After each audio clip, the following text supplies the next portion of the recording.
The following interview with Dr. Tom Zinser was recorded in Grand Rapids, Michigan on the 20th of May 2019. I'm with Dr. Tom Zinser discussing his work as a hypnotherapist and particularly focused on his book, Soul-Centered Healing. And in the first video we were looking at the background which led up to his gaining an insight and incredible help and support from a channel guide called Gerard. So Tom, just tell me a little bit more about how Gerard then was able to expand your understanding of what's going on within us.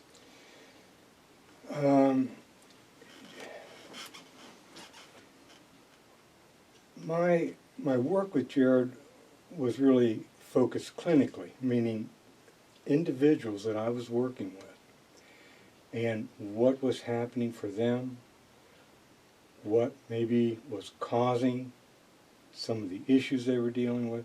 So it was very clinically oriented. I would ask Gerard metaphysical questions kind of from my curiosity, but some of the metaphysical questions had to do with the information he was giving about clients also. Yes. So he might talk about his spirit being attached to a client. Yes. But then I would ask questions about that spirit, trying to understand what's happening here. Why this attachment? So you're kind of learning on both levels all the time. Yes. Gerard, from the beginning, talked to me about clients, but in general, humans as souls.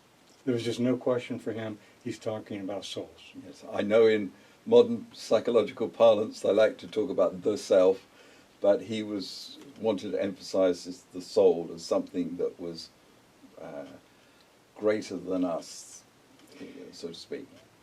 Yes, Gerard, I mean, some of this is hindsight for myself to describe it this way, but Gerard was basically saying we have our human ego consciousness, our reality consciousness, but Gerard was saying we also have, have a soul consciousness. Yes. Much more vast Yes. than the ego. Yes. Knew a lot more, but as I also learned down the line that souls have lived other lifetimes, and so the soul level awareness, we may not be able to comprehend it all at our ego level, but from Gerard's point of view, that was in play here also, from the beginning. Right. So we were souls, that's how he taught. The other thing is he told me early on that he was able to read souls. Mm-hmm. And he could read souls in present time. Right. Which is why I could ask him about a client and he could give me, in a sense, a present time reading of what I was running into. I mean, I went to him with problems, like in the session with so-and-so, this came up and I just don't know how to get around that. He could talk to that in present time. So this suggests, as a spirit, he must have had quite a deep awareness of all of that spiritual realm. Gerard said that he also was a soul. He said, and we don't need to get into this right now, but he said all souls were created at the same time. Yeah. Not all souls are activated yet. Mm.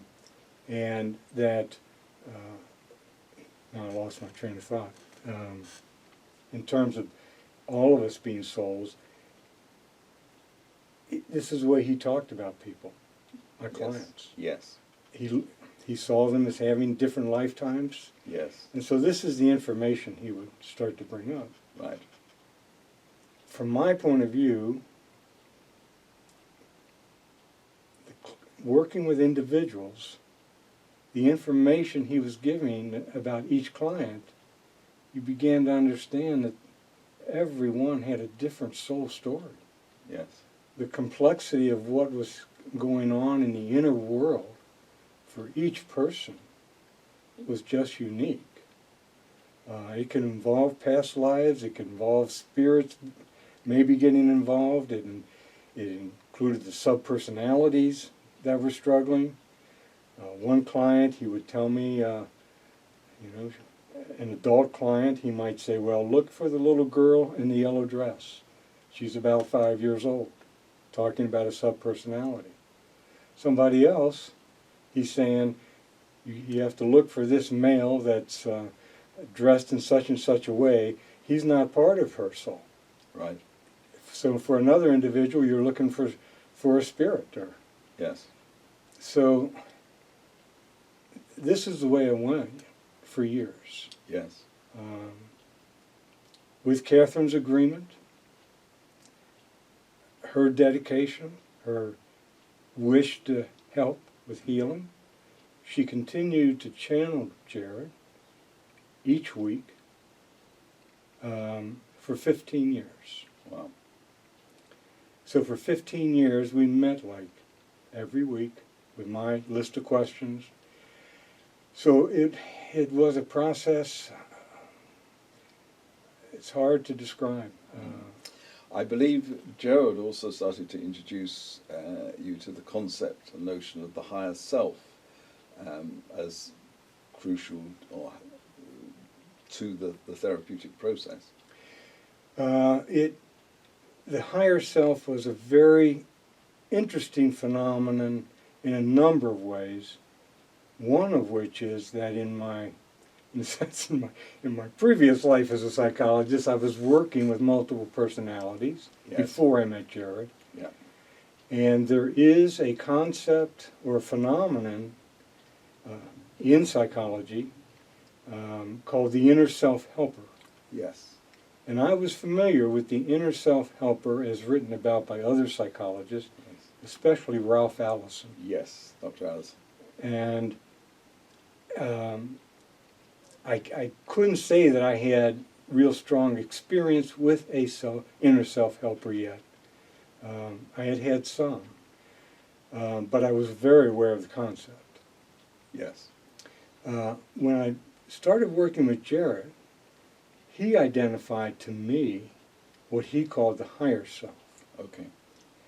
And it took a little time, probably not much, before I understood that his higher self was talking about the inner self-helper. Right. And that was also a very big leap for me. Yes. Because the higher self became very much an integral part of the healing process that I developed with Jared. I mean, my understanding of the higher self is that it holds all of the insights that we need in order to help heal and balance our inner world. Is that sort of comparable to what Gerald was bringing forward, or were there aspects that he refined? Those are certainly some of the aspects.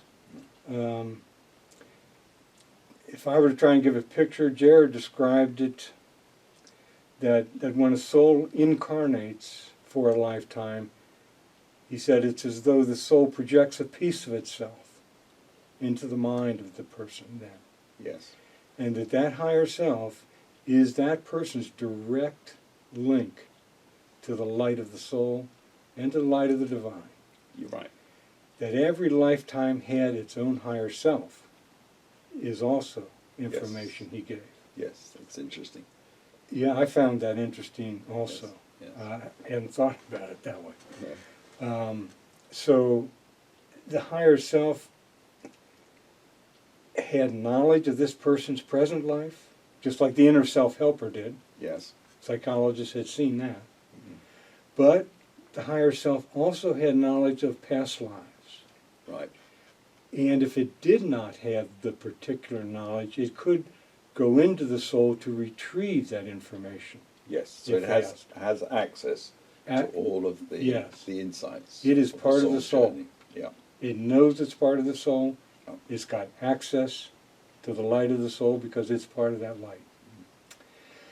So it could provide knowledge. As I'm working with a client, I could ask higher self to look at this or review that or seek out this, and it could respond to that. So that must have been hugely significant in your therapeutic practice, because although you had Gerard's guidance to say, look for this or look for that, you could also then work with the client's higher self Yes. to bring forth the relevance of that in relationship to the particular case. Yes, and as things proceeded in time, after the work with Jared ended, the higher self was of someone who's available to give information, maybe not quite as high level as Jared, but a lot of information that higher self could provide. You didn't need Jared, Yes. and that was important. Mm. And it took me time to understand what the higher self was capable of. Yes. But one of the more, in my mind at least, one of the more important things is that when I was working with a client and communicating with a subpersonality who had been hurt or frightened or lost, the higher self could bring that subpersonality this light love energy. You're right. And when I began to work with that, as Jared suggested, once a subpersonality received that light love energy, it did not want to be without it. Right. And it was saying yes to the healing process then, in a sense, because it knew there was a way out of Yes. the distress. Yes. So that was a tremendous help about blocks. Yeah. I mean, this from a therapeutic point of view is hugely significant, isn't it, Tom? Because I mean, what has come forward here is that there is this profoundly wise part of us that can bring forward a sense of light, illumination, love, compassion to any aspect of ourselves, and can be therefore valuable in any circumstance to actually anyone. Yes, we all, and this, Jared, and no question about this, we all have this higher self. Yeah. In a sense, it's part of God's promise, or the divine's promise, Yeah. for the human who incarnates, Yes. that we have that direct link. Mm. But another interesting thing about higher self that Jared made clear is that the higher self is not a chooser. You cannot ask higher self to make a choice about that. Should I take this job? Should I do this or that? The higher self, Jared said, is not a chooser. Mm. That is our job. The Mm. conscious self is here to make choices. Yes. I mean, this touches into a very interesting area, isn't it, to do with free will. Yes, yes. In a sense, once the higher self or our soul puts part of itself into a physical body, the higher self acknowledges the free will of our ego self, or however we then wish to develop. And what you're saying is, it's not the higher self then comes in and says, Tom, you've got to do this, you've got to do that. It sits in the background as a support to what? Absolutely. Jared was saying, sorry, but you got to choose. And not to choose is to choose. Yes. So Jared very much emphasized that we are here with this free will, and it's in that free choice that Jared said the soul can learn. It's through choices. Mhm. Now, Jared has said to me more than once, there are no wrong choices. Mhm. The soul is learning. Yes, I would agree with that. And that free choice is that important because it allowed the learning, the experience. Yes. So that was just an important point that Jared made also. Not because I think there are people who want to ask higher self, what should I do about this? What should I do about that? Yeah. Should I eat this bit of food? Should I eat that? Yes. And for me, in learning about the higher self and what questions to ask, I was learning what to ask, what it could do, and what to ask, not what it could not do. Right. I couldn't be asking that violate the soul's choice and the person's choice. Mm. But the higher self was always available to help. So it could bring information. It could bring light, love, energy to the subpersonalities. It could stay with the subpersonalities as they shared their pain as part of the healing. And the higher self also could help that subpersonality to integrate when it had a release of its distress. Right. And from Jared's point of view, these subpersonalities did not disappear or dissolve, but there was a place in consciousness for them with the conscious self. Yes. But if we were working with a past life personality and they had had a release, there was a place of integration for them within the soul with the lifetime they had been part of. Okay. That was the difference between present life And and past. the past life, Yes. is the place of integration. Yes. And one of the other things about free will, I think, which Joe brought through quite clearly, was each, and I know from my point of view, when I read your book, I thought it was one of those aha moments, is each subpersonality or ego state also has its free will. Yes, that was a huge recognition for me also, Yes. because what I learned about that is Jared and I talked about it for a long time, is that these subpersonalities as part of the soul shared in the free choice of the soul, but in its narrow reality is what it was choosing. And so often it chose to stop the light because the light was bringing up its pain. Right. And from its point of view, the only thing this light was doing was painful. Yes. It did not know that this could release it. Mhm. And I began to understand that this also was a big source of the blocking, is that I would be trying to talk with these subpersonalities and bring them forward and share what had happened, and they're telling me this is painful. Yes. Yes. So I was asking them to go through this pain, and they did not understand why. Yes. So they were exercising their free choice to stop the progress. So there needed obviously a lot of sensitivity and negotiation with these parts of the self. It did, and it needed the light. Yes. That light reconnected it to the light love energy of the soul. Mm. It could feel that love. And so it then knew. And going through a difficult process at that point became just some steps. Whereas before, they started feeling their pain and completely, basically being threatened with being pulled into pain. So it changed their perspective.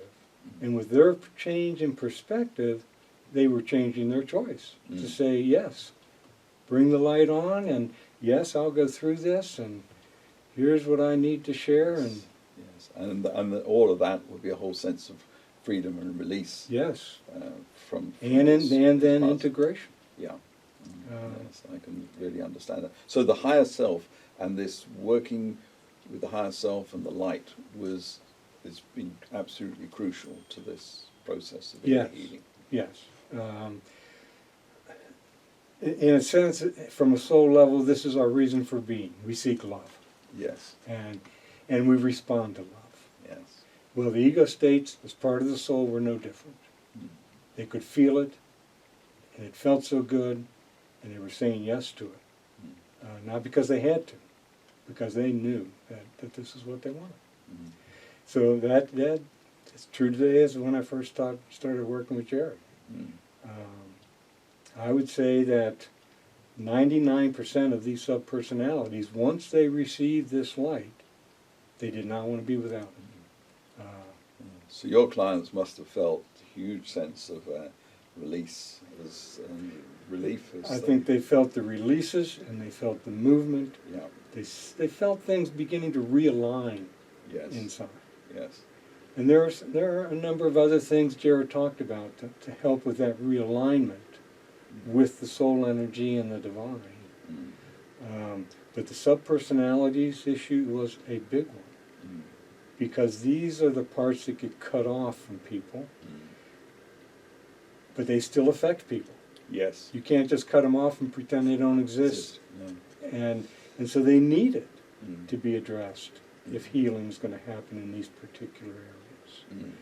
And so Jared's information and going through that whole process just changed the whole situation.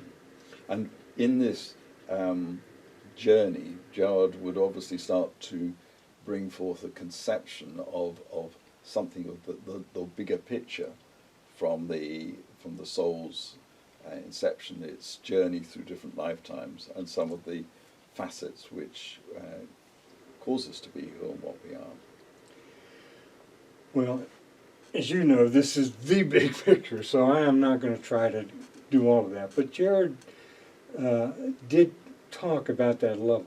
Yes. And he talked, for example, about souls coming into the physical lifetimes in order to learn, to make choices and to learn. He said ultimately, in order for the soul to awaken to what it is, which is the divine. Right. And from Gerard's point of view, the process of going through lifetimes and the soul becoming conscious through these ego personalities and their experience, and the soul's gathering that experience and that awareness and growing in consciousness. Gerard was saying ultimately the soul is going through that in order to awaken to its divinity. And he said once the soul awakens, it won't be back here.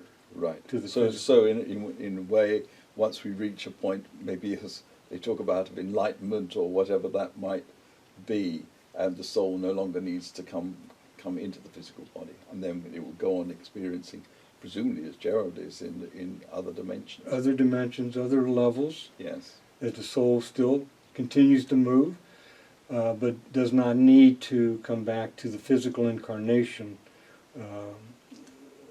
So that was kind of one of the very big picture things, what we're about.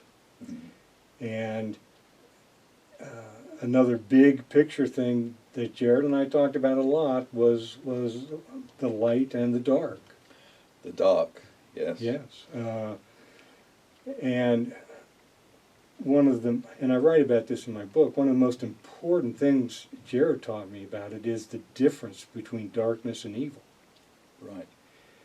So much of what I grew up with, and especially in this Christian culture, darkness and evil were used interchangeably. Yes. And yes.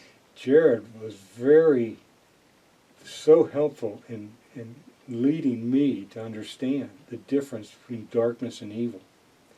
And really that's to try to get into all of that right now, but the darkness he talked about is the place that lacks light. It lacks love.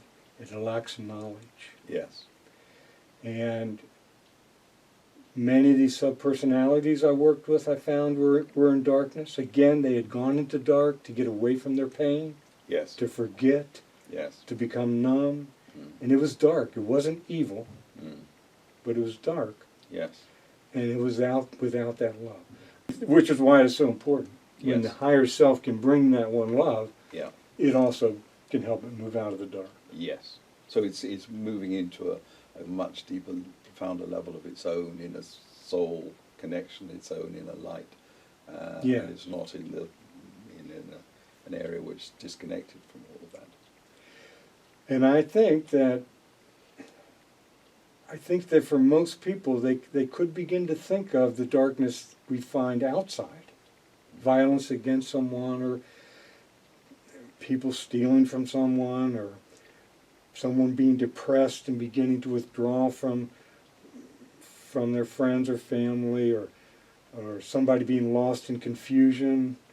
There's a kind of darkness, but from Jared's point of view, this darkness was also a challenge to bring light into these areas. Yes. I mean, in an actual energetic sense, we need a mixture of light and dark. I mean, if you were all light or you were all dark, I wouldn't see you. We would not be seen. So the interplay of light and dark, I think as Leonardo da Vinci said, shadow informs the light. So it's this balance between the two, the understanding between the two, the way in which consciousness can come out of, needs to be brought into the darkness to awaken to that. So not seeing that in an evil sense, but seeing it as as a balance. Yeah, the struggle between ignorance Yes, and knowledge yes, was between darkness and light, yes, not evil. yes. That another part, at least Jared's information about the big picture was that the physical reality was created by the divine to be a place where light and darkness had an even playing field. Because Jared said it was only in that even playing field that the soul could experience choice. Mm. He said if the soul came in with the person then knowing he was already the light, there would be nothing to learn Yes. because the soul would know what it is. Yeah. When the soul comes in, and as mythology tells us, forgets who it is, Mm. it enters that even playing field where choice becomes possible. Mm. That I choose this not because I already know where it's going, but because I'm moving in to uncertain territory or new territory, which is also dark. Yes. So the light is bringing to the darkness knowledge and information, but he said that the darkness is what it is, and it is opposed to light. Not as an angry or violent or malevolent, but just because it is what it is. Yes. And it allows that choice. Yes. I can do this or I can do that. Yes. I mean, we could understand that in electrical terms or magnetic terms. You know, if you try to put two poles of a magnet together, they can repel each other. Yes, can't they? yes. I mean, we could really go on about the light and dark issue, but that is very important as far as that even playing field and the soul being able to have choice. Mhm. But then those choices is what it will bring to the soul and take into the light when we leave this lifetime. I think the issue of evil is more difficult. Maybe we should pause here, Tom, and then come back to look at the whole issue of evil, which is Okay. which is another big picture unto itself, and the way that maybe impacts upon us, and it has come out through your experiences. Well, we can take a break. Yes. Part 3 of this interview is also available on YouTube and should follow on after this recording.